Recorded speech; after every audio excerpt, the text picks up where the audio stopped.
Now, as someone that's always on the go, trust me, sandwiches are my go-to. That's why I'm putting a delicious new spin on a Japanese classic, adding some delicious, healthy tuna to a traditional katsu sandwich. Trust me, the minute you bite into this, every bite will leave you wanting more. Right, ingredients. Oscar, pan down. First of all, tuna. Now, traditionally, the sandwich is normally served with either chicken or pork, but today we're going healthy tuna steak. From there, some beautiful panko breadcrumbs, flour, egg. That's a classic dredge, okay, in terms of when you panny something. Granny Smith apple to give it a little bit more zest. Cabbage to give it that nice little bit of crunch and texture. A little bit of ginger. Tonkatsu sauce, classic, with ketchup, Worcester sauce, soy sauce, and a touch of mirin. Now, sesame seeds, additional if you wish, touch of chili if you wish, but simple and delicious. Right, let's have 10 minutes on the clock. Now, non-stick pan, clearly, because we do not want that beautiful tuna sticking. Right, get the pan on. Now, lightly season this tuna first, okay? Really important, it's a very dense protein, super delicious, but really, really important that we season it, okay, before we flour, egg, wash, breadcrumb. And also like, as a bit of a sort of chef treat, I like to season the tuna with some lemon. Now, lemon or lime zest, it doesn't matter. But, look, put that in there, okay? And now, the 3 stages, okay? Take your egg, crack that onto a nice flat surface. Give that a little mix. I like to use whole egg, okay? Which makes it a lot more sort of thicker. Sometimes you can put water or splash of milk in there, but I like it nice and sort of thick. Therefore, it keeps in the flavour and doesn't allow my tuna to go watery. Again, just a touch of seasoning in there. So, step 1, okay? Flour, egg, breadcrumbs. Get your tuna, roll it around that beautiful seasoned lemon zest, salt, pepper. Already it smells very fragrant. Into the flour, okay? Roll around the sides. Really important, really important. Into the hands and clap, clap, clap, okay? We're just shaking off the excess flour. From there, into the egg, okay, lay it down, flip it over, roll the sides, and then back down. Look, all that lemon's still stuck in there, and then into your breadcrumbs. Wipe your hands, and then from there, look, this is the magical bit. Flip that up, and just get your crumbs over there first before you touch it. That way, you don't have these big, thick fingers. Now, look, in. And what I like to do now is just get it and sort of pack it in there, okay? Push those breadcrumbs down, and that forms a really nice crust, and that's texture there. Roll it around the sides. I know I sound slightly annoying, but roll it around the sides. It protects the tuna, okay? Flip it over, pat it down. Now, pan. Now, pan. Oil in, get this really nice and crispy, okay? Really important. Get that up hot, just slightly smoking, and in. Shake off the excess bread so it doesn't burn in the pan, and then literally lay away from you, okay? Get that nice crisp sear. Really important. Now, the secret here is we're serving the tuna nice and rare, okay? Check that colour. Just lift it up, and look, back onto the heat. Really important that we don't burn these breadcrumbs. We want that nice light golden texture on there, okay? Flip, tilt the pan, it cooks the back of the tuna, okay? Literally 30 seconds each side. And then look, I'm gonna turn that back over, and look at that. Beautifully done. As it sits there, it's cooking nicely.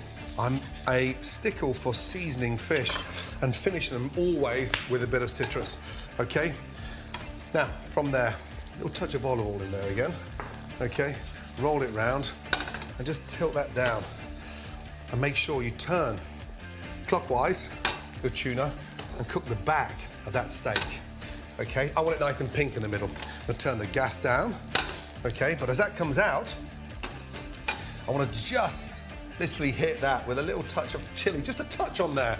Tuna's very dense, very sweet, and a little bit of chili in there just lifts that flavour up. Time, please. 4 minutes left. Okay, now, the slaw.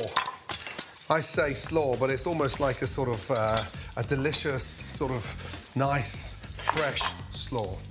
Take your cabbage and literally just grate, okay? The secret behind this is to make sure we've got that really nice, fresh crunch to this sandwich, okay? Slaw in. Don't worry about those outside leaves. Just check again. I'm gonna turn this one more time over. Look at that. That's the color I want, that nice golden brown color, okay? Seems crazy. I want the fish to rest a little bit, okay? So I'm gonna take it out of the pan and let that rest. Cabbage, nicely done. We'll change up the texture. A little bit of Granny Smith apple. Time, please. Halfway through, 5 minutes to go. Excellent. Granny Smith apple, cabbage, trust me. Hey, marriage made in heaven. Again, you've got red apples, doesn't matter. The flavour of the cabbage and apple is delicious. Right, tuna can come out now and literally rest, okay? But look at that colour, so beautiful. Let that rest. As that rests, fresh lemon juice just on the top and just let that permeate and go all the way through. Lemon juice inside the slaw. Some fresh ginger. Squeeze out that excess juice and just slice that up, okay? Mix that in with the cabbage and the apple. Now think of the flavours going on there, okay? You've got that beautiful salt, pepper, chilli, and then give that a nice little stir. Now, that is so fresh. Now, look, starting to build those flavours. Tonkatsu sauce. Starts off with the ketchup. Time, please. 4 minutes to go. 4 minutes. 2 tablespoons of delicious ketchup. A nice, healthy glug of soy sauce. Mirin in, tablespoon. And then some peppery, beautiful, nice Worcestershire sauce. In she goes. Now, from there, give that a really nice stir. Okay? Now, think about the texture. Okay? Got a nice spicy ketchup. We've got the tuna set there. And this is how we start to build. Take your beautiful bread and now slice that down. Now, this sandwich, as you know, traditionally is normally served with beautifully pulled pork or fried chicken. Keep that slice nice and thick. And this is where the magic starts. Now, from there, get your sauce, okay? And layer that sauce on. Time, please. 3 minutes to go. 3 minutes to go. Now, generous on this sauce. Cover that bread, okay? And then from there, the smell is incredible, okay? I'm gonna get a little bit more zest on there to make that sauce very tangy. You'll see why in a minute. Beautifully done. Now, with your slaw, on she goes. Cover that bread. This is so fresh and fragrant. You only need to put that beautiful cabbage and apple and chili on one side.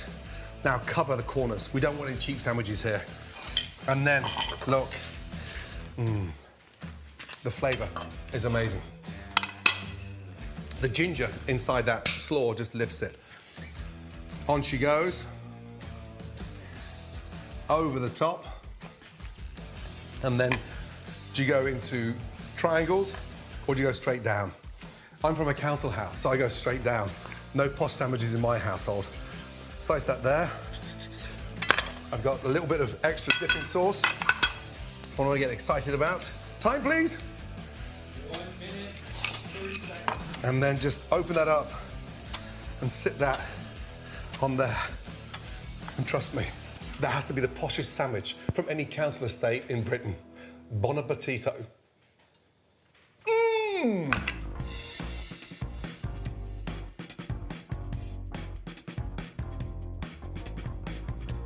To all of you, thank you for watching Ramsay in 10. If I went too quick, I apologise, but slow it down. Now, don't forget to pick up Ramsay in 10 cookbook inspired by this series. And trust me, you're going to come out a much better chef. And if you like this video, don't forget to subscribe to my amazing YouTube channel for more. Good luck.